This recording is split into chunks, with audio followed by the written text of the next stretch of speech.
Good morning to all of you and welcome back to my online classes. I am doctor Ashok Yadav. अब बच्चों आज हम बात करेंगे BHU BSc nursing entrance examinations 2015 के कुछ इंपॉर्टेंट क्वेश्चंस के विषय में। तो आइए बच्चों समय ज़ाया न करते हुए बात करते हैं सबसे पहले जियोलॉजी के कुछ इंपॉर्टेंट 25 क्वेश्चंस के विषय में, जो इस प्रकार से हैं बच्चों। पहला क्वेश्चन जो है बच्चों यह है होमोलॉगस ऑर्गन शो सिमिलरिटीज़ इन, जो समजात अंग होते हैं बच्चों इनमें समानता होती है किसमें।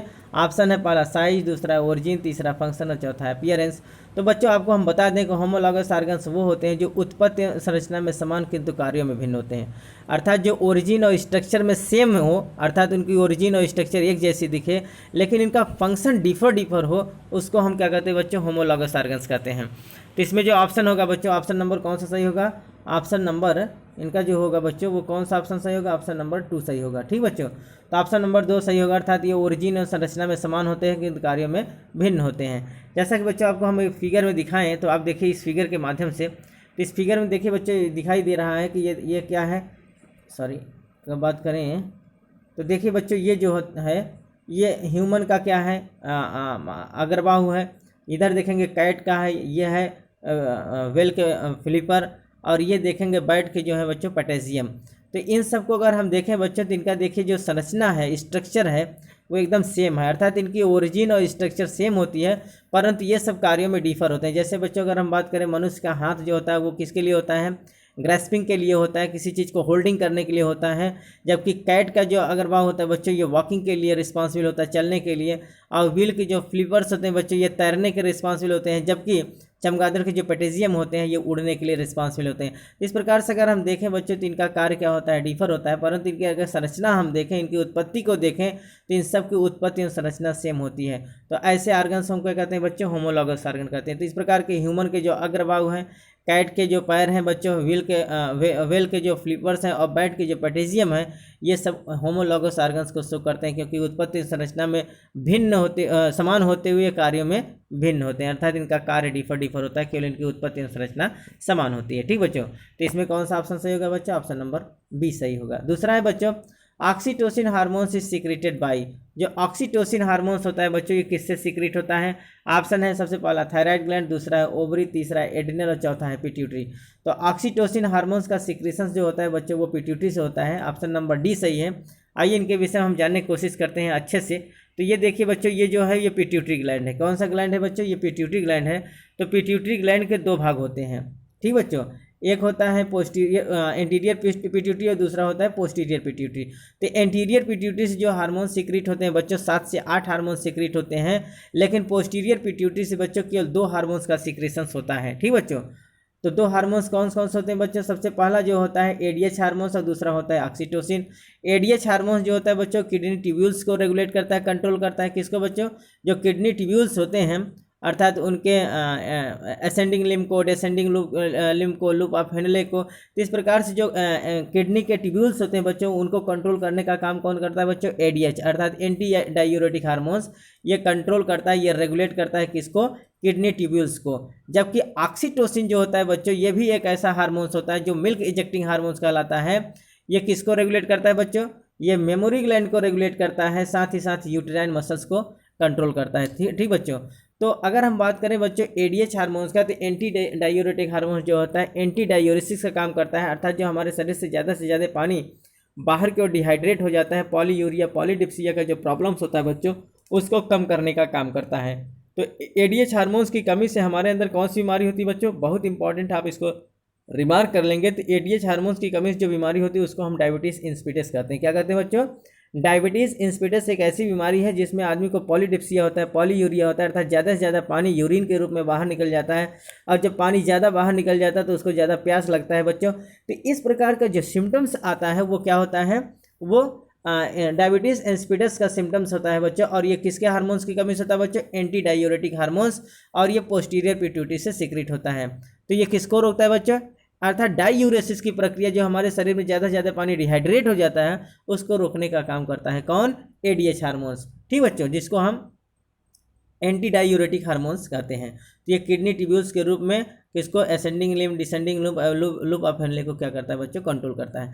और यहाँ एक इंपॉर्टेंट जो ये हार्मोन्स है बच्चों जो आपके सामने दिख रहा है ऑक्सीटोसिन, इसको हम मिल्क एजेक्टिंग हार्मोन्स भी कहते हैं। जैसे पार्चुरेशन हो जाता है बच्चों, शिशु जन्म होता है, तो तुरंत माँ के जो मेमोरी ग्लैंड्स होते हैं बच्चों, जो ब्रेस्ट होता है, तो ब्रेस्ट से जो दूध का एजेक्शन होता है, अर्थात दूध जो बाहर निकलता है बच्चों, it is under the control of the oxytocin hormones. जब तक ऑक्सीटोसिन हार्मोन्स अपना एक्शन नहीं दिखाएगा तब तक मिल्क इजेक्ट नहीं होता है। और मिल्क कब तक इजेक्ट नहीं होगा बच्चों? जब तक पार्चुरेशन की प्रक्रिया नहीं होगी तब तक ऑक्सीटोसिन मिल्क को इजेक्ट नहीं होने देता है। लेकिन जैसे ही पार्चुरेशन हो जाता है, शिशु जन्म हो जाता है, वैसे तुरंत ये ऑक्सीटोसिन हार्मोन्स क्या करता है बच्चों? मिल्क इजेक्शन के लिए क्या करता है? प्रेरित करता है और मिल्क बाहर निकलता है। दूसरा इसका इंपॉर्टेंट रोल होता है बच्चों यूटेराइन कॉन्ट्रैक्शंस के लिए, अर्थात शिशु जन्म के समय क्या करता है बच्चों? ऑक्सीटोसिन प्यूबिक सिम्फाइसिस, जो प्यूबिक बोन होता है बच्चों, प्यूबिक सिम्फाइसिस को बढ़ाता है, और जो पेल्विस बोन होता है बच्चों वो फैल जाता है। तो पेल्विस बोन फैलने की वजह से बच्चों पेल्विस उसमें रिलैक्सेशन हो जाता है, वो आसानी से बच्चा बाहर आ जाता है।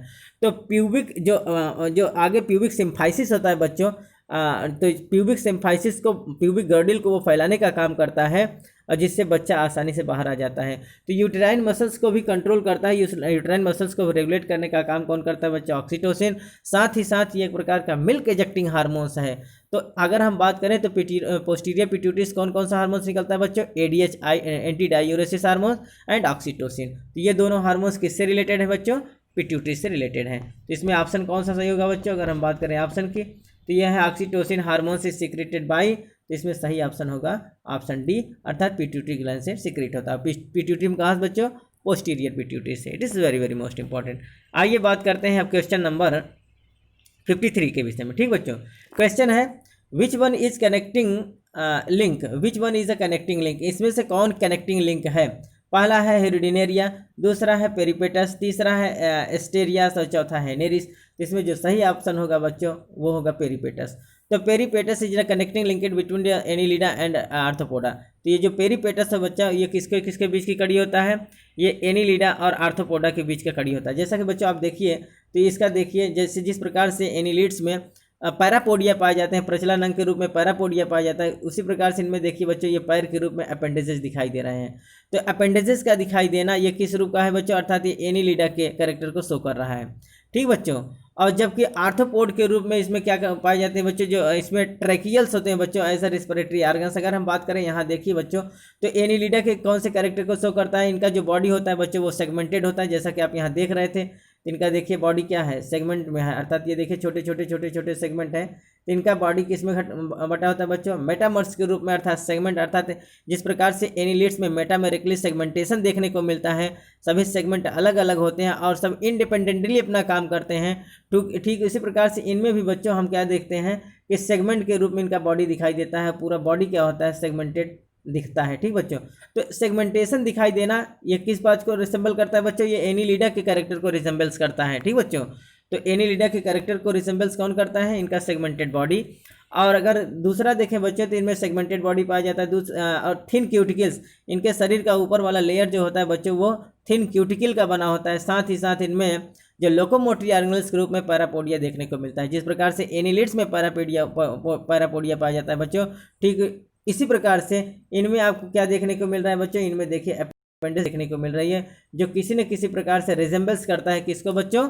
एनिलिड के कैरेक्टर को रिजेंबल्स कर रहा है। साथ ही साथ अगर आर्थ्रोपोडा के कैरेक्टर को देखें तो कौन सा आर्थ्रोपोडा कैरेक्टर ये शो कर रहा है? Tracheal as a respiratory organ, अर्थात जिस प्रकार से आर्थ्रोपोड्स में ट्रैकिया क्या होता है बच्चे? एक प्रकार का रेस्पिरेटरी ऑर्गन्स होता है। ठीक इसी प्रकार से पेरिपेटस में भी क्या होता है बच्चे? एक ट्रैकियल एक पाया जाता है जो रेस्पिरेटरी ऑर्गन्स के रूप में होता है। साथ ही साथ ये एक बहुत इंपॉर्टेंट चीज़ है बच्चों, ये क्या इंपॉर्टेंट है कि जितने ये पेरिपेटस में कौन सा ओपन सर्कुलेटरी सिस्टम देखने को मिलता है?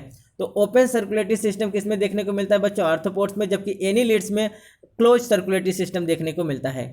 तो चूंकि ये दोनों के कैरेक्टर शो कर रहे हैं, तो एनिलिड्स के रूप में इनमें सेगमेंटेड बॉडी पाई जाती है, थिन क्यूटिकल पाई जाती है, और लोकोमोटरी ऑर्गन्स के रूप में पैरापोडिया जैसा इनके संरचना पाया जाता है, जिसको हम क्या कहते हैं बच्चों? अपेंडेजेस। और आर्थ्रोपोड का जो कैरेक्टर रिसेंबल्स करते हैं उसमें क्या होता है बच्चों? ट्रैकियल रेस्पिरेशन देखने को मिलता है। साथ ही साथ इनमें ओपन सर्कुलेटरी सिस्टम देखने को मिलता है कि इनमें जो सर्कुलेटरी सिस्टम होता है ओपन होता है, जबकि एनिलिड्स में क्लोज सर्कुलेटरी सिस्टम हमको देखने को मिलता है। ठीक बच्चों, it is very very most important. आइए बच्चों अब हम बात करते हैं क्वेश्चन नंबर ये कौन सा क्वेश्चन नंबर 53 था। आइए अब बात करते हैं क्वेश्चन नंबर 54 का। ठीक बच्चों, देखते हैं इसमें क्या कुछ खास है। तो 54 का क्वेश्चन है बच्चों, इन frog blood vascular system develop from. जो फ्रॉग होता है बच्चों, इनमें ब्लड वेस्कुलर सिस्टम किस लेयर से डेवलप होता है। ठीक बच्चों, तो पहला ऑप्शन है इक्टोडर्म, दूसरा है मेसोडर्म, तीसरा इंडोडर्म और चौथा है ऑल ऑफ दीज। तो जो फ्रॉग होते हैं बच्चों, उनमें ब्लड वेस्कुलर सिस्टम का जो डेवलपमेंट होता है वो मेसोडर्मल इन ओरिजिन होता है। कैसा बच्चों, अर्थात मेसोडर्म से ओरिजिन होता है। तो फ्रॉग का जो ब्लड वेस्कुलर सिस्टम होता है, अर्थात हार्ट और हार्ट से रिलेटेड जितने भी आर्टरीज होते हैं बच्चों, इनका डेवलपमेंट कहाँ से होता है, मेसोडर्म से होता है। ठीक बच्चों, it is very very most important. आइए अब हम बात करते हैं क्वेश्चन नंबर 55 के विषय में। ठीक बच्चों, क्वेश्चन है इसमें, a man with blood group B married a women with blood group A and their first son is of blood group B, the phenotype of this child will be. बहुत अच्छा question है बच्चों। इसमें कहा रहा है कि एक मैन है, एक आदमी है जिसका ब्लड ग्रुप बी है और उसका मैरिज कराया जाता है एक लेडीज से जिसका ब्लड ग्रुप ए होता है। बताया ये जाता है कि जो इनका पहला संतान पैदा होता है वो ब्लड ग्रुप बी का पैदा होता है, तो इसमें जीनोटाइप क्या होगा, उस बच्चे का जीनोटाइप क्या होगा। तो इसमें ये होता है कि बच्चों अगर ब्लड ग्रुप ए बी है तो इसमें क्या होगा, जो इनका गैमीट बनेगा बच्चों, वो बनेगा कौन सा, आई बी एंड आई ओ। ठीक बच्चों, अगर ब्लड ग्रुप ए मैन का जो ब्लड ग्रुप है उसमें क्या है, ब्लड ग्रुप बी है, तो इसका जो गैमीट बनेगा आई बी एंड आई ओ। और ठीक इसी प्रकार से अगर ये बात करें हम, जो ब्लड ग्रुप ए की जो लेडीज़ है, इसमें जो इसका गैमीट बनेगा बच्चों, ये बनेगा आई ए और आई ओ। इस प्रकार से जो डोमिनेंसी क्रिएट होगी बच्चों, इसमें आई ए में डोमिनेंट होगा और जो आदमी है उसमें आई बी डोमिनेंट होगा। ठीक बच्चों, ओ यहाँ रिसेसिव हो जाएगा। इस प्रकार से अगर हम क्रॉस करा दें तो क्रॉस कैसे कराएंगे बच्चों, अगर हम क्रॉस कराएं आई बी आई ओ इंटू आई ए और आई ओ, इनके बीच में जब हम क्रॉस कराएंगे बच्चों, तो इस प्रकार से अगर हम देखेंगे तो blood group I A and I B, blood group A B का एक संतान होगा। दूसरा जो इसमें बच्चा जो बी ब्लड ग्रुप का पैदा हुआ बच्चा, हम बी ब्लड ग्रुप को देखेंगे तो बी ब्लड ग्रुप में आप यहाँ देखेंगे कि जो बच्चा पैदा होगा इसका जीनोटाइप क्या होगा, आई बी एंड आई ओ। क्या होगा बच्चों, आई बी एंड आई ओ, क्योंकि बी डोमिनेंट हो जाएगा। अगर यहाँ आई बी और आई ए देख लें बच्चों, तो आई ए और बी दोनों डोमिनेंट हो जाएगा, ब्लड ग्रुप ए बी हो जाएगा। और हमको बच्चा बी ब्लड ग्रुप का मिला है तो इसमें आई बी एंड आई ओ होगा, तो बी डोमिनेंट हो जाएगा, तो बच्चे का ब्लड ग्रुप बी आएगा। तो इसमें अगर हम जीनोटाइप की बात करेंगे तो जीनोटाइप कौन सा ही आएगा बच्चों, आई बी एंड आई ओ। ठीक बच्चों, तो ब्लड ग्रुप कौन सा ही होगा, आई बी एंड आई ओ एक फिनोटाइप होगा जो बच्चे के लिए बनता है। ठीक बच्चों, तो इसमें क्वेश्चन कहा गया है, a man with blood group B married with the woman with blood group A and their first son is of blood group B, then what is the genotype of this child. तो इस बच्चे का जो genotype होगा बच्चों वो क्या होगा, I B I O. Option number कौन सा सही होगा, ये डी सही होगा। ठीक बच्चों, it is very very most important. आइए बच्चों हम बात करते हैं question number 56। Glenoid cavity is found in, जो ग्लिनॉइड कैविटी होता है बच्चों वो कहाँ पाया जाता है। ऑप्शन है पहला पेक्टोरल गर्डिल, दूसरा है पेल्विक गर्डिल, तीसरा है स्कल और चौथा है रेडियस अल्नाथ। इसमें जो सही क्वेश्चन होगा, सही आंसर होगा बच्चों वो पेक्टोरल गर्डिल। जब पेक्टोरल गर्डिल होता है बच्चों उसमें ग्लिनॉइड कैविटी देखने को मिलता है। ग्लिनॉइड कैविटी है क्या बच्चों, ये जो हमारा स्कैपुला बोन होता है बच्चों, स्कैपुला बोन में एक खांच दिखाई देता है। जैसे कि बच्चों एक क्वेश्चन में आप देखिए, ये देखिए फिगर में जो दिखाया गया है, ये बच्चों ये क्लेविकल बोन है जिसको हम कॉलर बोन कहते हैं। ठीक बच्चों, कौन सा बोन है बच्चों, कॉलर बोन, क्लेविकल बोन है जो हमारे स्टर्नम से आगे चलकर स्कैपुला तक मिलता है, शोल्डर गर्डिल तक जाता है। तो ये क्या है बच्चों, इसको हम कॉलर बोन भी कहते हैं। जो ये जो हमारे गर्दन के पास में देखिए बच्चों, इसको हम कॉलर बोन कहते हैं या क्लेविकल कहते हैं ये। और साथ ही साथ ये बोन जो होता है बच्चों ये स्कैपुला का बोन है। कौन सा बच्चों, ये स्कैपुला है, जैसा कि आप फिगर में देख रहे हैं ये क्या है, स्कैपुला है। ठीक बच्चों, तो स्कैपुला में ही एक ऐसे सॉकेट टाइप स्ट्रक्चर देखने को मिलता है, खांच जैसा संरचना दिखाई देता है बच्चों, जिसको हम क्या कहते हैं बच्चों, इसी को हम क्या कहते हैं, ग्लेनाइड फोसा कहते हैं। देखिए जैसा कि क्या है बच्चों, इसको ग्लेनाइड फोसा या ग्लेनाइड कैविटी कहते हैं। और इसी कैविटी में बच्चों जो हमारा ह्यूमरस होता है, हमारे हाथ का जो ऊपर वाला बोन होता है जिसको हम ह्यूमरस कहते हैं बच्चों, इस ह्यूमरस का जो हेड होता है ये बॉल के रूप में आकर इसी सॉकेट में फिट हो जाता है। इस प्रकार से ह्यूमरस का बॉल जैसा जो हेड पार्ट होता है बच्चों, वो स्कैपुला का जो ग्लेनाइड फोसा है जो कैविटी होता है इसमें आके फिट हो जाता है। कटोरी जैसी संरचना होती है जिसको हम ग्लेनाइड कैविटी कहते हैं।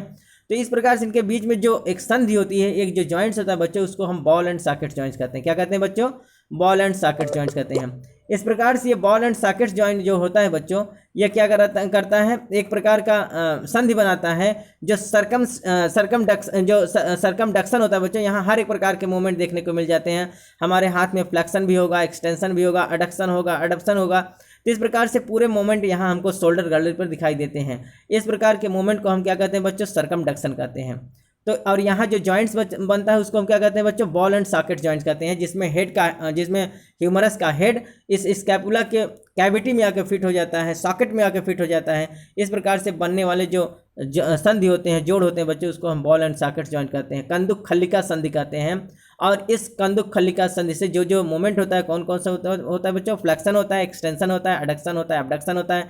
इसको हम कुल मिला के सर्कमडक्शन कहते हैं। ठीक बच्चों, तो सर्कमडक्शन प्रकार का मूवमेंट यहाँ देखने को मिलता है।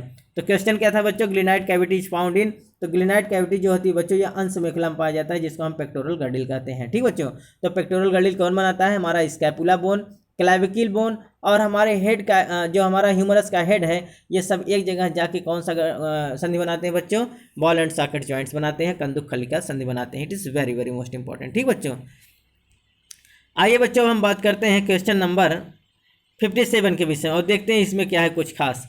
Source of antibodies in our body are. जो हमारे बॉडी का जो एंटीबॉडीज़ है बच्चों, वो किसके द्वारा बनता है। पहला ऑप्शन है बच्चों टी लिम्फोसाइट्स, दूसरा है बी लिम्फोसाइट्स, तीसरा है न्यूट्रोफिल्स और चौथा है basophils. It is very very most important बच्चों। तो जो एंटीबॉडीज़ बनाती हैं वो हमारे इम्यून सेल्स का एक इंपॉर्टेंट सेल्स होता है बच्चों, जिसको हम बी लिम्फोसाइट्स कहते हैं।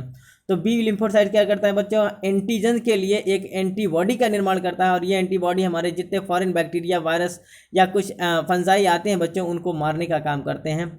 तो यही एंटीबॉडीज़ का निर्माण करते हैं। साथ ही साथ अगर टी लिम्फोसाइट्स की बात करें बच्चों, तो टी लिम्फोसाइट्स क्या करता है, मेमोरी सेल का निर्माण करता है। जो किसी भी फॉरेन बैक्टीरिया, वायरस को जब एक बार हमारे शरीर में इंटर कर जाते हैं बच्चों, तो इसको वो मेमोरी सेल में अपने मेमोरी में रख लेते हैं, उनको पहचान जाते हैं, और फिर बाद में अगर वो अटैक करते हैं तो उनको क्या करते हैं बच्चों, वो किक आउट करके बाहर निकाल देते हैं, क्योंकि उनको वो पहचाने रहते हैं, फिर वो अपने शरीर के अंदर एंट्री नहीं होने देते हैं। तो उनमें क्या पाया जाता है बच्चों, मेमोरी सेल देखने को पाया जाता है। तो मेमोरी सेल कौन बनाते हैं बच्चों, टी लिम्फोसाइट्स बनाते हैं, जबकि बी लिम्फोसाइट्स क्या करते हैं बच्चों, ये एंटीबॉडीज़ का निर्माण करते हैं। ठीक बच्चों, और जो न्यूट्रोफिल्स और बेसोफिल्स होते हैं बच्चों, ये फाइगोसाइटिक सेल होते हैं, जो भक्षण कोशिकाओं के रूप में, अर्थात उनको मार गिराने का काम करते हैं, उनको डिस्ट्रॉयड करने का काम करते हैं। ठीक बच्चों, जितने भी फॉरेन बैक्टीरिया, वायरस आते हैं। तो यहाँ जो क्वेश्चन ऑप्शन सही होगा बच्चों, बी लिम्फोसाइट्स। ये क्या होते हैं, एंटीबॉडीज़ को बनाने के सबसे मुख्य स्रोत होते हैं। आइए अब हम बात करते हैं क्वेश्चन नंबर 58 के विषय में और देखते हैं इसमें क्या है कुछ खास। इन फेरेटिमा हीमोग्लोबिन। फेरेटिमा जो होता है बच्चों, जो केचुआ होता है, उसमें हीमोग्लोबिन क्या होता है, क्या उसका क्या काम होता है। तो इन फेरेटिमा हीमोग्लोबिन इज एब्सेंट। दूसरा ऑप्शन है occurs in the red blood corpuscles, तीसरा है डिजॉल्व इन प्लाज्मा, और चौथा है अकर्स इन द फाइगोसाइट्स। इसमें जो सही होगा बच्चों ये होगा it is dissolve in the plasma. तो हम लोगों में जो होता है बच्चों, जो हम लोगों का हीमोग्लोबिन है आरबीसी में डिजॉल्व होता है, आरबीसी मिला होता है, लाल रुधिर कणिकाओं में मिला होता है। जबकि फेरेटिमा में क्या होता है बच्चों, कि इनका जो हीमोग्लोबिन होता है वो किस में डिजॉल्व होता है, वो ब्लड प्लाज्मा में डिजॉल्व होता है। तो इनमें भी रेस्पिरेटरी पिगमेंट के रूप में हीमोग्लोबिन पाए जाते हैं, लेकिन फ़र्क बस इतना होता है कि हम लोगों का हीमोग्लोबिन आरबीसी में होता है, जबकि इनका हीमोग्लोबिन किस में डिजॉल्व होता है बच्चों, ब्लड प्लाज्मा में घुला होता है। ठीक बच्चों, तो ऑप्शन नंबर सी सही होगा। It is very very most important.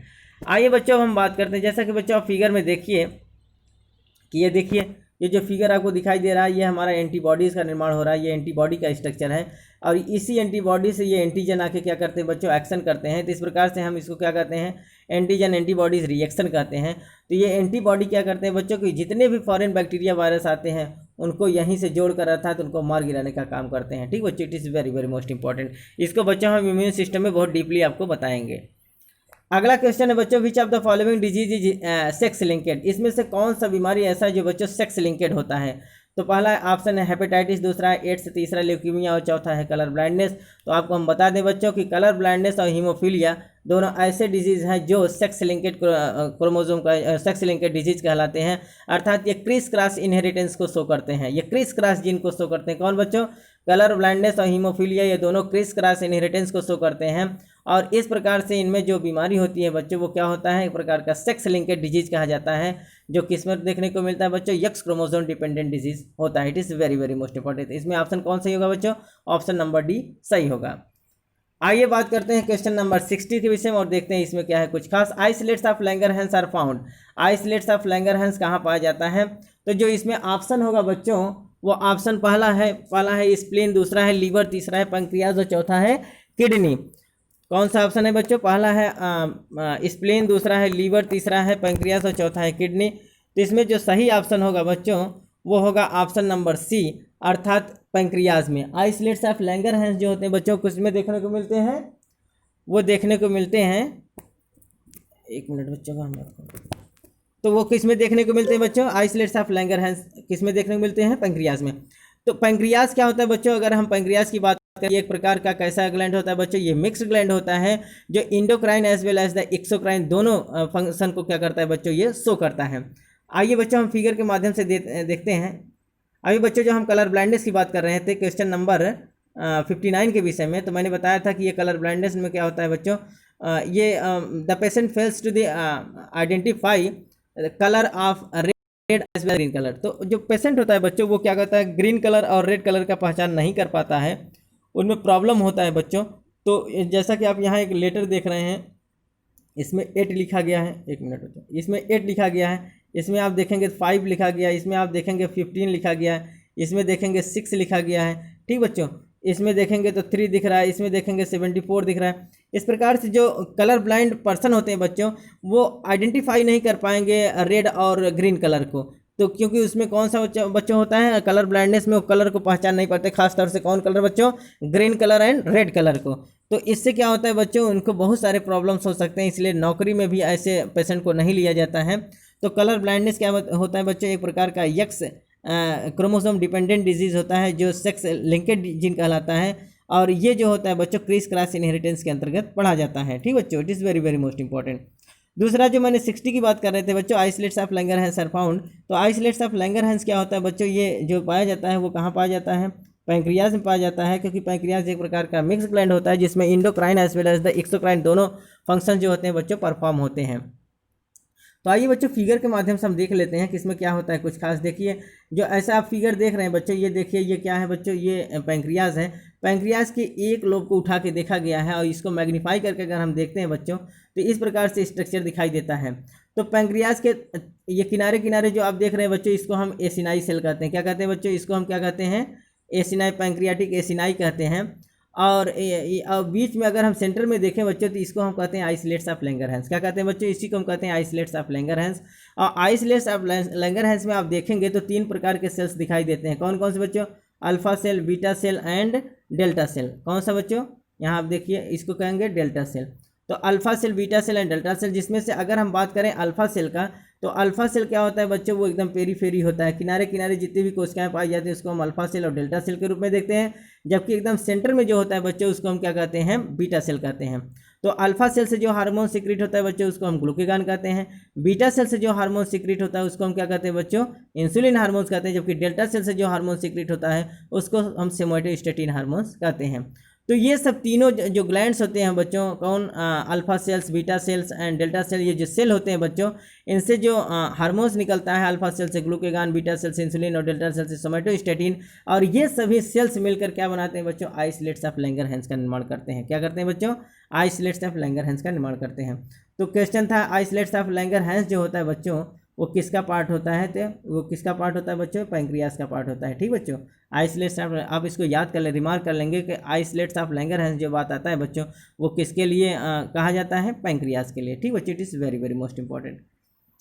आइए बच्चों अगर हम बात करें तो क्वेश्चन नंबर 61 के विषय में और देखते हैं क्या है कि 61 में कुछ खास क्वेश्चन है। Which one of the following enzyme will act as the pH 1.2, अर्थात कौन सा एंजाइम ऐसा है जो बहुत ही लेस pH पर काम करता है, अर्थात बहुत ही स्ट्रॉन्ग एसिडिक pH पे काम करता है बच्चों। ऑप्शन है पहला लाइपेज, दूसरा है पेप्सिन, तीसरा है माल्टेज, चौथा है ट्रिप्सिन। तो इसमें जो सही ऑप्शन होगा बच्चों वो पेप्सिन होता है। जो स्टमक, चूंकि हमारे स्टमक में हाइड्रोक्लोरिक एसिड का सीक्रेशन होता है बच्चों, तो जो हाइड्रोक्लोरिक एसिड होता है बच्चों वो हमारे पेप्सिन के साथ मिलकर क्या करता है, जो हमारा गैस्ट्रिक जूस होता है, तो गैस्ट्रिक जूस का पीएच बहुत ही हायर एसिडिक होता है, जहाँ उसका जो पीएच होता है बच्चों 1.2। तो हमारा जो पेप्सिन हार्मोन पेप्सिन एंजाइम है बच्चों, वो पेप्सिन एंजाइम क्या होता है 1.2 पीएच पे काम करता है, 1.2 पीएच पर काम करता है, बहुत ही कम पीएच इसका होता है और इसी हाईली एसिडिक पीएच पर ये काम करता है। ठीक बच्चों, इसलिए ज़्यादा से ज़्यादा प्रोटीन्स का पाचन ये कर पाता है। ठीक बच्चों, it is very very most important. तो इसको कौन सा ऑप्शन सही था बच्चों? ऑप्शन नंबर 2 सही है, पेप्सिन। आइए बच्चों, अगर हम बात करें question number 62, deficiency of vitamin C causes. Vitamin C की कमी से कौन सी बीमारी होती है बच्चों? ऑप्शन है पहला रिकेट्स, दूसरा है बेरी, तीसरा है नाइट ब्लाइंडनेस और चौथा है स्कर्वी। तो इसमें जो सही ऑप्शन होगा बच्चों स्कर्वी होता है, जिसकी वजह से पायरिया डिजीज हो जाता है, हमारे दांत के मसूड़े कमजोर पड़ जाते हैं। ठीक बच्चों, और जो मसूड़े होते हैं वो दांत को छोड़ने लगते हैं, बदबू आता है। इस प्रकार से जो सिम्टम्स आते हैं बच्चों वो स्कर्वी की प्रॉब्लम है। तो ये स्कर्वी होता है वो किसकी कमी से होता है बच्चों? विटामिन सी की डिफिशियंसी से हमको जो बीमारी काज होती है उसको हम क्या कहते हैं बच्चों? स्कर्वी कहते हैं। It is very very most important. आइए बात करते हैं क्वेश्चन नंबर 63 के विषय में। Which of the following RNS is related with the genetic engineering? It is very very most important बच्चों। पहला ऑप्शन है माइटोकॉन्ड्रिया, दूसरा है लाइसोसोम, तीसरा है गोल्गी बॉडी और चौथा है प्लाज्मिड। तो जो सही ऑप्शन होगा बच्चों वो होगा प्लाज्मिड, क्योंकि प्लाज्मिड एक ऐसा ऑर्गेनल्स है बच्चों जो किसमें देखने को मिलता है बच्चों? मोनेरा में, और खास तौर से किसमें बच्चों? बैक्टीरिया में। तो जो बैक्टीरिया होता है बच्चों उसको उसमें हम प्लाज्मिड देखते हैं, और ये प्लाज्मिड एक प्रकार का क्या होता है बच्चों? एक्स्ट्रा क्रोमोसोमल डीएनए होता है जो क्रोमोसोम में नहीं पाया जाता है। ये कहाँ पाया जाता है बच्चों? ये प्लाज्मिड में पाया जाता है। तो ये भी एक प्रकार का जो मोनेरा होते हैं बच्चों, अर्थात बैक्टीरिया का जो डीएनए होता है वो कैसा होता है बच्चों? सर्कुलर होता है, डबल स्टैंडर्ड सर्कुलर डीएनए देखने को मिलता है। जबकि यूकैरियोटिक में क्या होता है बच्चों? डबल स्टैंडर्ड लीनियर डीएनए देखने को मिलता है। ठीक बच्चों, it is very very most important. तो जो इनमें प्लाज्मिड होता है बच्चों ये जेनेटिक इंजीनियरिंग में यूज होते हैं, जो आरडीएनए बनाते हैं, अर्थात रिकॉम्बिनेंट डीएनए जो हम लोग बनाते हैं बच्चों, तो वो किसके द्वारा बनाया जाता है? प्लाज्मिड के द्वारा। और ये प्लाज्मिड कहाँ पाया जाता है? बैक्टीरिया में पाया जाता है। जैसा कि बच्चों इस फिगर में आप देखेंगे तो ये देखिए एक प्रकार का जो ट्रू क्रोमोसोमल डीएनए है बच्चों, ये क्या है बच्चों? ट्रू क्रोमोसोमल डीएनए है। और इसी के बगल में आप ये देखेंगे छोटा सा डीएनए भी देखने को मिलता है जिसको हम प्लाज्मिड कहते हैं। क्या कहते हैं बच्चों? इसको हम प्लाज्मिड कहते हैं। It is very very much important. जैसे कि आप देख रहे हैं ये जो होता है बच्चों इसको हम न्यूक्लियाइड कहते हैं। क्या कहते हैं बच्चों? सॉरी, अगर हम ये देखें बच्चों तो इसको हम क्या कहते हैं? इसको हम न्यूक्लियाइड कहते हैं। ये आप देख रहे थे, इसको हम क्या कहते हैं? न्यूक्लियाइड कहते हैं। ये देखिए जिसको हम सर्कुलर डीएनए कहते हैं। ठीक बच्चों, तो एक प्रकार का क्या होता है बच्चों? ये न्यूक्लियाइड होता है जिसको हम सर्कुलर डीएनए कहते हैं। यहाँ आपको देखने को मिल रहा है, और यहाँ आप जो देख रहे हैं ये क्या है? प्लाज्मिड है जिसको हम एक्स्ट्रा क्रोमोसोमल डीएनए कहते हैं। और यही एक्स्ट्रा क्रोमोसोमल डीएनए जो प्लाज्मिड होता है बच्चों ये जेनेटिक इंजीनियरिंग में यूज होता है। जो कहाँ क्या बनाने के लिए होता है बच्चों? आरडीएनए। जो हम लोग आरडीएनए बनाते हैं, रिकॉम्बिनेंट डीएनए टेक्नोलॉजी में जो हम यूज करते हैं, तो आरडीएनए का फॉर्मेशन कहाँ से होता है? प्लाज्मिड से होता है। आइए इसको फिगर के माध्यम से कुछ और अच्छे से देखते हैं। ये देखिए बच्चों ये क्या है? सॉरी, ये थोड़ा सा और बड़ा करके देख ले रहे हैं। ये देखिए बच्चों ये जो है ये क्लिप किया हुआ प्लाज्मिड डीएनए है, किसी वेक्टर से निकाला गया ये प्लाज्मिड डीएनए है जो क्लिप किया गया है। और यहाँ जो डिजायर्ड जीन, हमको जो डिजायर्ड जीन तैयार करना है बच्चों, तो डिजायर्ड डीएनए का फ्रेगमेंट क्या कर दिया जाता है? इसी वेक्टर प्लाज्मिड जो प्लाज्मिड डीएनए है इसी के साथ जोड़ दिया जाता है। जब इसको हम जोड़ देंगे बच्चों तो इस प्रकार का जो डीएनए तैयार होता है उसको हम आरडीएनए कहते हैं। देखिए यहाँ क्या है बच्चों वाला डीएनए जो डिजायर्ड डीएनए है, इस जो हमारा वेक्टर प्लाज्मिड है बच्चों इसमें लगा दिया गया है। तो इस प्रकार से जो डीएनए तैयार होता है इसको हम क्या कहते हैं बच्चों? आरडीएनए कहते हैं, रिकॉम्बिनेंट डीएनए कहते हैं। और इस रिकॉम्बिनेंट डीएनए को फिर क्या करते हैं बच्चों? इस आरडीएनए किसी दूसरे बैक्टीरिया के अंदर क्या कर देते हैं? इंसर्ट कर देते हैं। अर्थात जो होस्ट सेल होता है बच्चों, होस्ट सेल के अंदर इसको क्या कर देते हैं? इंसर्ट कर दिया, ट्रांसफार्म कर दिया जाता है। तो जब यह ट्रांसफार्म हो जाता है बच्चों तो फिर इसका क्या होता है? ग्रोथ एंड डिवीजन होता है। और ग्रोथ एंड डिवीजन होने के बाद देखेंगे तो यहाँ बहुत सारे प्लाज्मिड क्या होते हैं? ये जो आरडीएनए है आरडीएनए के रूप में बहुत सारे प्लाज्मिड बन के तैयार हो जाते हैं। ठीक बच्चों, तो इनमें जो आप देखेंगे कि जो इनमें ट्रांसफॉर्मेशन के बाद बहुत सारे अगर हम देखें तो आरडीएनए कल्चर होके निकलते हैं। तो इस प्रकार से हमको जो जीन तैयार करना होता है, जो डीएनए तैयार करना होता है बच्चों, उस डीएनए को हम किसी बैक्टीरिया के प्लाज्मिड से जोड़कर आरडीएनए बनाते हैं। आरडीएनए के बाद किसी दूसरे होस्ट बैक्टीरियल सेल के अंदर हम क्या करते हैं? वो इंसर्ट कर देते हैं। इस प्रकार से हमको बहुत ज़्यादा डिजायर्ड डीएनए क्या होते हैं बच्चों? प्राप्त हो जाते हैं। It is very very most important. तो इसमें जो सही ऑप्शन होगा बच्चों वो कौन सा ऑप्शन सही होगा? प्लाज्मिड का यूज हम डीएनए टेक्नोलॉजी में करते हैं। और ये प्लाज्मिड कहाँ देखने को मिलता है बच्चों? ये बैक्टीरियल सेल में देखने को मिलता है। It is very very most important. आइए बात करते हैं हम अगला क्वेश्चन नंबर 64 के विषय में। ठीक बच्चों, the sequence of the ear ossicles starting from the tympanum is. जो हमारे कान का टिम्पैनम होता है बच्चों, तो यहाँ टिम्पैनम के बगल से जो ईयर ऑस्किल्स होता है बच्चों, ईयर ऑस्किल्स का मतलब होता है हमारे कान की हड्डियाँ। तो कान की 3 हड्डियाँ होती हैं बच्चों, उनका सीक्वेंस पूछा जा रहा है कि किस सीक्वेंस में, एक सिस्टमेटिक क्रम में उनको बताइए कि किस क्रम में ये होते हैं। तो पहला ऑप्शन है बच्चों मैलियस इनकस स्टेपिस, दूसरा होता है माइलियस स्टेपिस और इनकस तीसरा है इनकस माइलियस स्टेपिस और चौथा है स्टेपिस इनकस माइलियस। तो इसमें जो सही ऑप्शन होगा बच्चों ये होता है माइलियस इनकस एंड स्टेपिस। सबसे पहले माइलियस बोन होता है तब फिर इनकस होता है और फिर लास्ट में स्टेपिस होता है। आइए बच्चों इसको फिगर के माध्यम से हम देख लेते हैं। जैसा कि बच्चों आप ये देखिए ये क्या है, ये कान का, ये देखिए सबसे पहले जो कान का नली होता है जिसको हम ऑडिटरी कैनाल कहते हैं। ऑडिटरी कैनाल जो एयर पास करता है बच्चों सबसे पहले किससे मिलता है, ये टिम्पैनिक मेम्ब्रेन जिसको हम पर्दा कहते हैं। ठीक बच्चों, तो जो टिम्पैनिक मेम्ब्रेन कहा जाता है जिसको हम कान का पर्दा कहते हैं ये पड़ता है। इसके बाद आप जस्ट इसी के बगल से देखेंगे तो 3 बोन आपको देखने को मिलेंगे। सबसे पहला बोन जो होता है बच्चों इसको हम कहते हैं माइलियस। दूसरा होता है बच्चों इसको हम कहते हैं, आप थोड़ा सा ऊपर करके देखें, ये दूसरा जो बोन होता है बच्चों इसको हम कहते हैं इनकस। और तीसरा जो सबसे छोटा बोन होता है बच्चों उसको हम स्टेप्स कहते हैं। तो हमारे शरीर की सबसे छोटी हड्डी के रूप में जो जानी जाती है वो कौन सी बच्चों, स्टेप्स ही है।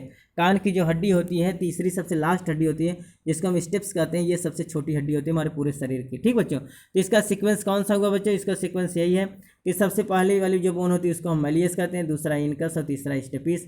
यही पूछा जा रहा है कि जो हमारा कान का टिम्पैनिक मेम्ब्रेन के बगल से जो ईयर स्किल्स पाई जाती है, ईयर बोन पाए जाते हैं, उसमें उसका सिस्टमेटिक क्रम क्या है बच्चों, तो सबसे पहले माइलियस, दूसरा इनकस और तीसरा स्टेपिस। इस सीक्वेंस को आप याद रखेंगे बच्चों। ठीक, इस प्रकार से हमारे कान में कुल 3 बोन पाए जाते हैं, दोनों कान को अगर मिला दिया जाए तो 6 बोन पाए जाते हैं। It is very very most important. ठीक बच्चों, तो इसमें सही ऑप्शन कौन है बच्चों, option number first malleus incus and stapes. आइए आप बात करते हैं हम क्वेश्चन नंबर 65 के विषय में। ठीक बच्चों, और देखते हैं इसमें क्या है कुछ खास। Which one of the following snakes will have laterally compressed tail? Very very most important बच्चों, इसमें से कौन सा स्नेक ऐसा है जिसमें लेटरली कंप्रेस्ड टेल देखने को मिलता है, अर्थात अगल बगल से जो टेल होता है बच्चों वो कंप्रेस होता है, दबा हुआ होता है, और डार्सल और वेंट्रल साइड पर उठा होता है, ऊपर और नीचे उठा होता है लेकिन अगल बगल से दबा होता है। तो पहला ऑप्शन है बच्चों सी स्नेक्स, दूसरा है रेड स्नेक, तीसरा है रिटल स्नेक और चौथा है डबल हेडेड स्नेक। तो इसमें जो सही ऑप्शन होगा बच्चों वो सी स्नेक जिसको हम हाइड्रोफिश कहते हैं। तो जो हाइड्रोफिश होता है बच्चों एक प्रकार की एक्वाटिक स्नेक, ये कौन सा स्नेक होता है बच्चों, एक्वाटिक स्नेक। जो सबसे अगर हम बात करें कि मोस्ट पॉइजनस एक्वाटिक स्नेक कौन होता है बच्चों, तो हाइड्रोफिश। जो सी स्नेक होती है यही जो होती है मोस्ट पॉइजनस एक्वाटिक स्नेक होती है। ठीक बच्चों, तो ये इसका पहचान क्या होता है बच्चों, इसका जो टेल होता है वो लेटरल साइड से कंप्रेस होता है। ठीक बच्चों, अगल बगल से कंप्रेस होता है। जैसा कि बच्चों आइए फिगर के माध्यम से देखते हैं। आप देखिए ये जो है ये हाइड्रोफिश का फिगर है, अर्थात ये जल में रहने वाली समुद्री अर्थात ये मेरीन स्नेक्स होती हैं जो एक्वाटिक होती है और कैसी होती है बच्चों, मोस्ट पॉइजनस होती है। तो इनका देखिए अगल बगल से पूछ क्या होता है, अगल बगल से ये कंप्रेस होते हैं और बीच से उठे होते हैं। ठीक बच्चों, तो बीच वाला पोर्शन इनका एंटीरियर और डॉर्सल और वेंट्रल साइड जो होता है उठा होता है, जबकि अगल बगल से इनका जो होता है टेल वो क्या होता है, कंप्रेस होता है। और इस प्रकार के स्नेक को हम क्या कहते हैं बच्चों, हाइड्रोफिश होते हैं, which is the very most poisonous aquatic snake होता है। क्या होता है बच्चों, वेरी मोस्ट पॉइजनस स्नेक के रूप में हाइड्रोफिश होता है। जबकि यहीं नेस्टिंग्स की बात करें तो नॉन पॉइजनस एक्वाटिक स्नेक होता है। कौन होता है बच्चों, नेस्टिंग्स जो होता है वो नॉन पॉइजनस एक्वाटिक स्नेक होता है, जबकि मोस्ट पॉइजनस एक्वाटिक स्नेक्स के रूप में हम किसको जानते हैं, हाइड्रोफिश को जानते हैं। इसका पहचान क्या होता है, इसका जो पूछ होता है, जो टेल होता है बच्चों वो लेटरल साइड से क्या होता है, कंप्रेस होता है। जैसा कि आप देख रहे हैं ये बच्चों इसका मुख वाला पार्ट है और ये इनके टेल वाला पार्ट होता है। ठीक बच्चों, it is very very most important. तो आइए बच्चों अब हम बात करते हैं क्वेश्चन नंबर 66 का। ठीक बच्चों, देखते हैं क्या है क्वेश्चन नंबर 66 में कुछ खास। क्वेश्चन दिया गया है बच्चों, प्रोकैरियोटिक राइबोसोम्स आर, जो प्रोकैरियोटिक राइबोसोम्स होते हैं उनमें क्या होता है। पहला ऑप्शन है 70S प्रकार का राइबोसोम, अगर हम इसके सब यूनिट को देखें तो 50S + 30S। दूसरा है 70S which is divided into सब यूनिट 40S एंड 30S। तीसरा है 80S and divided into 50S + 30S। और चौथा है 80S divided into 60S and 40S। तो इसमें जो सही ऑप्शन होगा बच्चों ऑप्शन नंबर फर्स्ट ही सही होगा, अर्थात इसमें 70S प्रकार के राइबोसोम पाए जाते हैं, जिनका अगर हम देखें कि बड़ा आर्म और छोटा आर्म, अर्थात जो बड़ा वाला सब यूनिट है और सेकंड सब यूनिट, तो ये 50 + 30 सब यूनिट के देखने को मिलते हैं। ठीक बच्चों, कौन होता है बच्चों, 50S एंड 30S सब यूनिट। जैसा कि बच्चों आप फिगर के माध्यम से समझिए, ये देखिए ये जो है ये प्रोकैरियोटिक, एक मिनट बच्चों, ये जो होता है ये क्या है बच्चों, ये प्रोकैरियोटिक राइबोसोम है और eukaryotic ribosome. Prokaryotic ribosome 70S प्रकार के होते हैं, जबकि यूकैरियोटिक राइबोसोम 80S प्रकार के होते हैं। तो अगर हम इनके डिवीजन को देखें बच्चों, तो इनका जो सबसे बड़ा वाला आर्म होता है वो 50S का होता है और छोटा वाला जो होता है बच्चों वो कितने का होता है, छोटा वाला जो होता है वो बच्चों वो किसका होता है, वो जो होता है वो इधर देखेंगे 30 सब यूनिट, तो बड़ा वाला 50 सब यूनिट और दूसरा वाला 30 सब यूनिट। इस प्रकार से अगर हम देखें तो जो प्रोकैरियोटिक राइबोसोम्स होते हैं बच्चों, उनमें 3 प्रकार के राइबोसोम हमको देखने को मिलते हैं। कौन कौन बच्चों, जो छोटा वाला पार्ट होता है उसमें क्या होता है बच्चों 60S राइबोसोम आरएनए देखने को मिलता है, जबकि बड़े वाले से अगर हम देखें तो बड़े वाले में देखिए एक 23S आरएनए होता है और दूसरा 5S आरएनए होता है। जो 50S यूनिट बनता है बच्चों, 50S यूनिट में 23S आरएनए और 5S आरएनए होता है, जबकि जो 30S का बनता है बच्चों उसमें केवल हमको 60S आरएनए देखने को मिलता है प्रोकैरियोटिक में। और यहीं यूकैरियोटिक की अगर बात करेंगे तो इसमें जो सब यूनिट होता है बच्चों, अर्थात ये 80S प्रकार के राइबोसोम देखने को मिलते हैं, तो इसमें जो होता है बच्चों वो 50S और 40S राइबोसोम देखने को मिलते हैं। ठीक बच्चों, it is very very most important. अगला क्वेश्चन जो है बच्चों वो है flightless bird emu is found in, जो न उड़ने वाला एक पक्षी होता है बच्चों जिसको हम ईमू कहते हैं, वो किस देश में पाया जाता है। पहला ऑप्शन है साउथ अमेरिका, दूसरा अफ्रीका, तीसरा ऑस्ट्रेलिया, चौथा रसिया। तो इसमें जो सही ऑप्शन होगा बच्चों वो होगा ऑस्ट्रेलिया, ऑप्शन नंबर सी सही होगा। ठीक बच्चों, चूँकि जो फ्लाइटलेस जिस प्रकार से हमारे यहाँ पीकॉक पाए जाते हैं बच्चों, मोर पाए जाते हैं, ठीक उसी प्रकार से ऑस्ट्रेलिया में एक फ्लाइटलेस बर्ड पाया जाता है जिसको हम ईमू कहते हैं, और ये ईमू देखने में बिल्कुल ऑस्ट्रिच जैसा दिखता है बच्चों। ठीक है, तो ये कहाँ पाया जाता है बच्चों, ऑस्ट्रेलिया के एक फ्लाइटलेस बर्ड है ये, जिसको हम क्या कहते हैं बच्चों, ईमू कहते हैं। आइए फिगर के माध्यम से देखते हैं। ये देखिए बच्चों, ये जो बर्ड आप देख रहे हैं ये कहाँ का बर्ड है बच्चों, ये ऑस्ट्रेलिया का बर्ड है। जैसा कि आप देख रहे हैं इसका मुख देखिए बच्चों, ये ऑस्ट्रेलिया का फ्लाइटलेस बर्ड है जिसको हम क्या कहते हैं बच्चों, ईमू कहते हैं। क्या कहते हैं बच्चों, ईमू कहते हैं। तो ये ऑस्ट्रेलिया का फ्लाइटलेस बर्ड है जिसको हम ईमू कहते हैं। ठीक बच्चों, it is very very most important. आइए बच्चों हम बात कर लेते हैं क्वेश्चन नंबर 68 के विषय में। Lysosomes are reservoir are, lysosome किसका रिजर्वायर होता है, अर्थात किसको कंटेन करता है। पहला ऑप्शन है आरएनए, दूसरा है हाइड्रोलिटिक एंजाइम, तीसरा है सेक्रेटरी ग्लाइकोप्रोटीन और चौथा है फैट ड्रॉपलेट्स। इसमें जो सही ऑप्शन होगा बच्चों वो हाइड्रोलिटिक एंजाइम, अर्थात जो लाइसोसोम्स होता है बच्चों ये रिजर्वायर होता है सभी हाइड्रोलिटिक एंजाइम्स के लिए, अर्थात ये जितने भी हम लोग फूड स्टफ्स लेते हैं सबको हाइड्रोलाइज करने का काम करता है, सबको ब्रेक डाउन करने का काम करता है, सबको डिग्रेड करने का काम करता है। तो जो लाइसोसोम होता है बच्चों वहाँ बहुत प्रकार के हाइड्रोलिटिक एंजाइम पाए जाते हैं। आइए बच्चों हम फिगर के माध्यम से देख लेते हैं। देखिए जैसा कि ये फिगर आप देख रहे हैं तो ये लाइसोसोम का फिगर है जिसको हम सुसाइडल बैग भी कहते हैं। ठीक बच्चों, आत्मघाती थैला भी कहते हैं। तो ये देख रहे हैं इसमें लिखा गया है एसिड हाइड्रोलाइसिस, अर्थात बहुत से सारे हाइड्रोलाइज एंजाइम देखने को मिलते हैं जो हाइड्रोलिटिक एंजाइम्स के रूप में काम करते हैं, अर्थात ये सबको क्या करते हैं बच्चों, डिग्रेड करने का काम करते हैं, तोड़ने का काम करते हैं। ठीक है बच्चों, तो देखिए डिग्रेडेशन यहाँ देखने को मिलेगा। तो इसमें क्या पाया जाता है बच्चों, न्यूक्लियसेस पाया जाता है, जो न्यूक्लिक एसिड को अर्थात जो डीएनए होता है बच्चों, डीएनए अर्थात जो न्यूक्लियोटाइड्स होते हैं, अर्थात डीएनए आरएनए को उनको किस में तोड़ने का काम करता है बच्चों, न्यूक्लियसेस न्यूक्लिक एसिड के रूप में तोड़ने का काम करता है। और इसके लिए जो रिस्पॉन्सिबल हाइड्रोलिटिक एंजाइम पाए जाते हैं उसको हम न्यूक्लियसेस कहते हैं।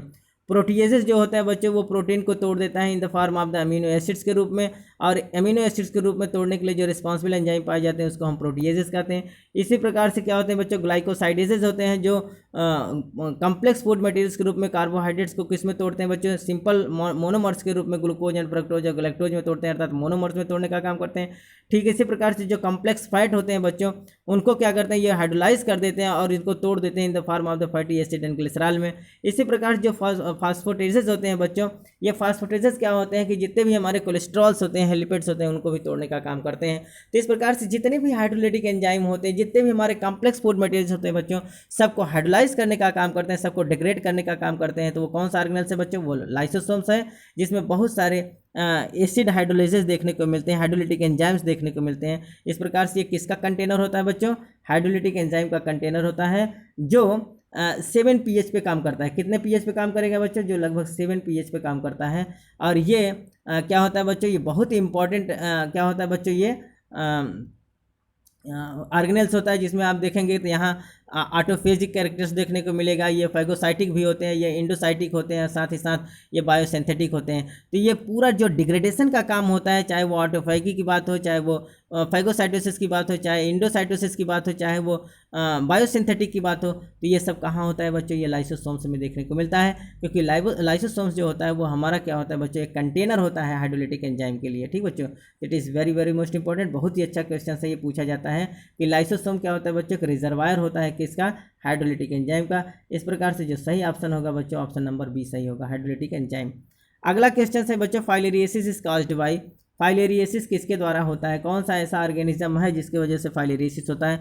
पहला ऑप्शन है फैसियोला हेपेटिका, दूसरा है टीनिया सोलियम, तीसरा है एस्केरिस लिम्ब्रिक्वाइडस और चौथा है बुचेरेरिया बैंक्रॉफ्टी। तो इसमें जो सही ऑप्शन होगा बच्चों वो कौन सा होगा, बुचेरेरिया बैंक्रॉफ्टी। तो एक प्रकार का ये क्या होता है बच्चों, ये निमेटोड्स होता है, ठीक, अर्थात ये एस्केलमेंथिस से बिलोंग करता है, ठीक बच्चों। तो इस बुचेरेरिया बैंक्रॉफ्टी से जो इसका पॉजिटिव जो ऑर्गेनिज्म होता है बच्चों, जो इन्फेक्टिव स्टेज होता है उसको हम क्या कहते हैं बच्चों, थर्ड लार्वल स्टेज, जिसको हम माइक्रोफाइलरी कहते हैं। क्या कहते हैं बच्चों, जो बुचेरेरिया बैंक्रॉफ्टी का जो थर्ड लार्वल स्टेज होता है जिसको हम क्या कहते हैं बच्चों, माइक्रोफाइलरी।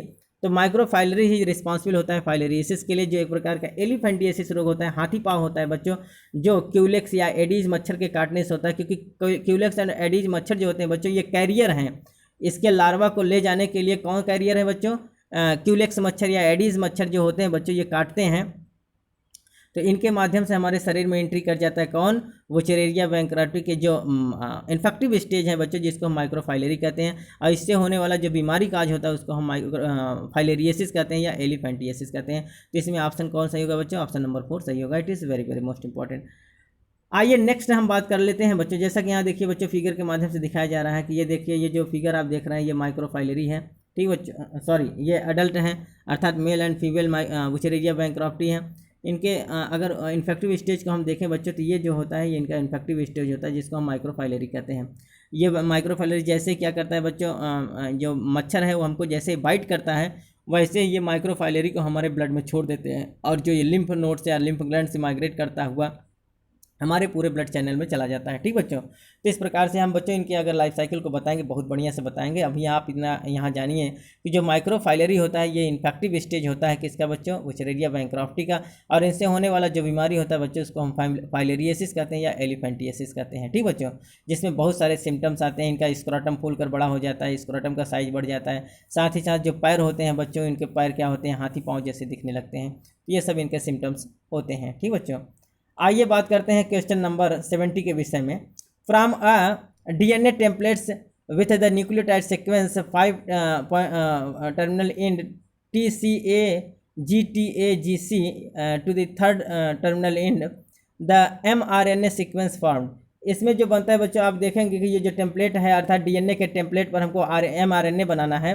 तो इसमें देखेंगे बच्चों TCA-GTAGC, तो इसमें हम देखेंगे 5 टर्मिनल एंड से अगर हम चलेंगे तो यहाँ क्या बनेगा बच्चों, इधर से देखेंगे आप 5 टर्मिनल एंड से, तो यहाँ 5 का जो होगा बच्चों हम यहाँ से चलेंगे तो यहाँ जो ये देखेंगे C अर्थात जो साइटोसिन है तो यहाँ ग्वानिन बन जाएगा, यहाँ फिर ग्वानिन है तो साइटोसिन बन जाएगा, यहाँ एडिनिन है तो यूरेसिल बन जाएगा, थाइमिन है तो एडिनिन बन जाएगा, फिर ग्वानिन है तो साइटोसिन बन जाएगा। इस प्रकार से हम देखेंगे बच्चों तो जो 5 टर्मिनल एंड होता है उसके 3 टर्मिनल एंड से काउंट किया जाएगा, और जस्ट इसी का अपोजिट।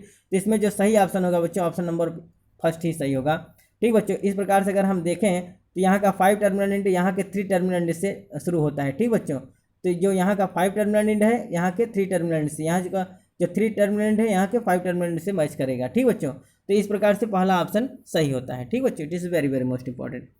आइए बात करते हैं क्वेश्चन नंबर 71 के विषय में। In the forest ecosystem the green plant are, जो फॉरेस्ट इकोसिस्टम होता है बच्चों उसमें ग्रीन प्लांट किस रूप में काम करते हैं।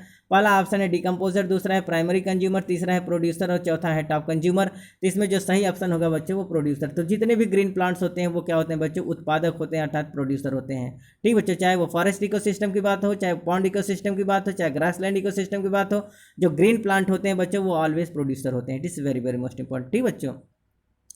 अगला क्वेश्चन है बच्चों, Henle's loop is found in, जो हेनले का लूप होता है बच्चों वो कहाँ पाया जाता है। पहला ऑप्शन नेफ्रॉन, दूसरा है न्यूरॉन्स, तीसरा है एनके सेल और चौथा होता है मायोफाइब्रिल्स।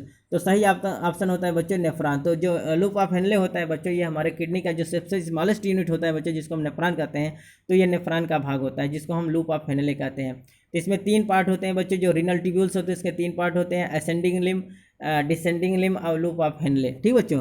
तो ascending limb, loop of Henle, descending limb, ये सब रीनल ट्यूब्यूल्स होते हैं। तो इस प्रकार से हम देखें कि जो ये लूप ऑफ हेनले होता है वो किसका पार्ट होता है बच्चों, वो हमारे नेफ्रॉन का पार्ट होता है। It is very very part. लेकिन अगर कलेक्टिंग डक्ट की बात करें बच्चों तो इसी में कलेक्टिंग डक्ट आता है। कलेक्टिंग डक्ट जो होता है वो हमारे नेफ्रॉन का पार्ट नहीं होता। क्वेश्चन बार बार पूछा जाता है कि collecting duct is the part of, या कलेक्टिंग डक्ट जो होता है वो हमारे नेफ्रॉन का पार्ट नहीं होता है। हमारे नेफ्रॉन का जो पार्ट होता है वो बच्चों कौन होता है, लूप ऑफ हेनले होता है, ascending limb, descending limb and Bowman capsule. Bowman का अगर मल्पीजियन कैप्सूल्स के रूप में हम देखें तो बाउमन कैप्सूल्स और ग्लोमेरुलस, ये सब जो होते हैं बच्चों वो किसके पार्ट होते हैं, हमारे नेफ्रॉन के पार्ट होते हैं। ठीक बच्चों, तो नेफ्रॉन में इसमें सही ऑप्शन कौन होगा, loop of Henle is found इन, इसमें पाया जाता है, नेफ्रॉन में पाया जाता है। It is very very most important. अगला क्वेश्चन है बच्चों 73, Turner syndrome in human is caused by. जो ह्यूमन में टर्नर सिंड्रोम किसके द्वारा होता है बच्चों, पहला है पॉलीप्लॉइडी, दूसरा है ऑटोसोमल एन्यूप्लॉइडी, तीसरा है सेक्स क्रोमोसोम एन्यूप्लॉइडी और चौथा होता है पॉइंट म्यूटेशन। तो इसमें जो सही ऑप्शन होगा बच्चों सेक्स क्रोमोसोम एन्यूप्लॉइडी। जो टर्नर सिंड्रोम होता है बच्चों ये क्या होता है, यक्स यक्स एंड यक्स ओ, आप देखे होंगे तो ये यक्स यक्स एंड यक्स ओ या यक्स जीरो जो ये होता है बच्चों, इसको हम क्या कहते हैं, इसको हम टर्नर सिंड्रोम कहते हैं।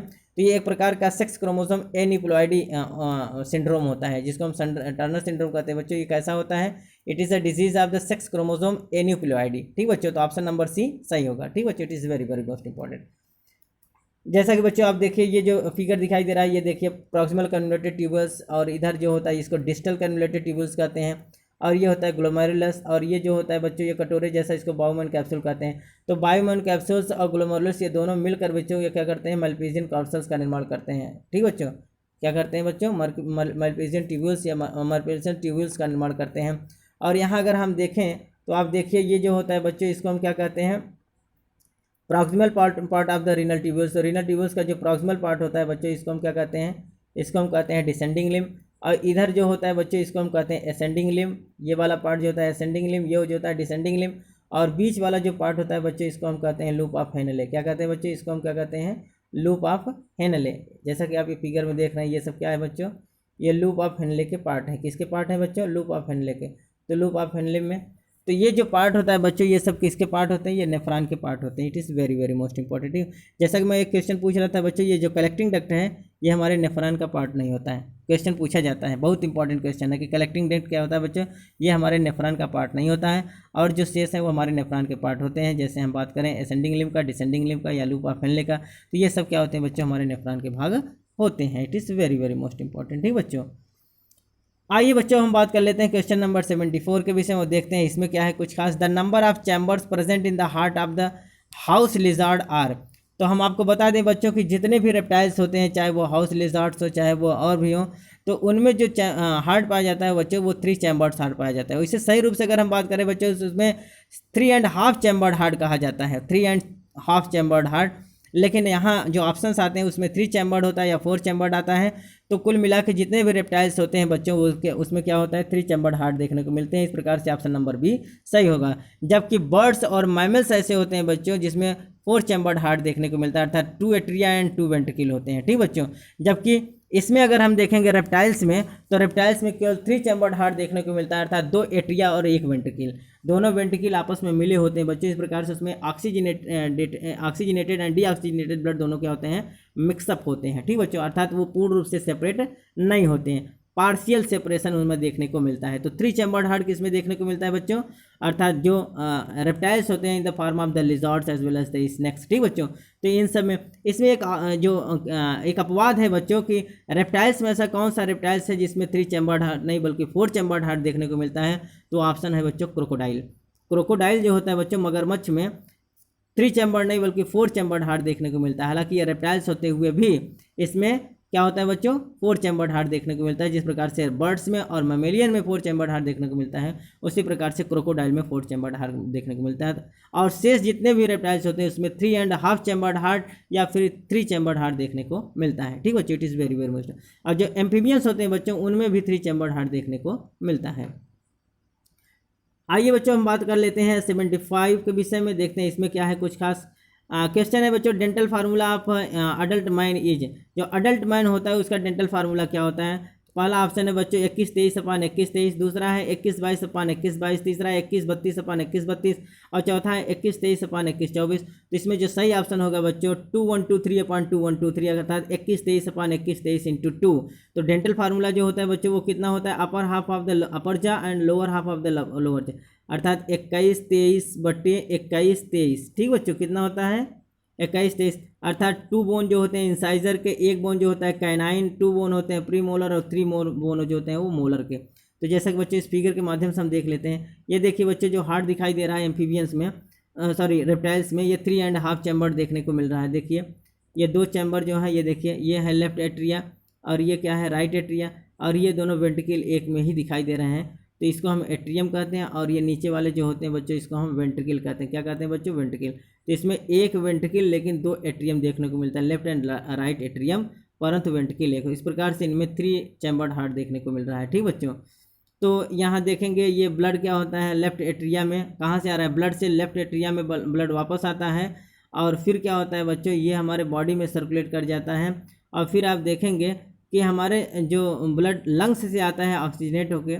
ठीक बच्चों, ब्लड फ्रॉम द लंग्स से यहाँ आ रहा है राइट एट्रिया में। ठीक बच्चों, तो ये जो आप देख रहे हैं, और फिर यहाँ से जो शुद्ध ब्लड होता है बच्चों वो ब्लड टू लंग अर्थात अशुद्ध ब्लड जो होता है लंग्स को भेज दिया जाता है प्यूरिफिकेशन के लिए।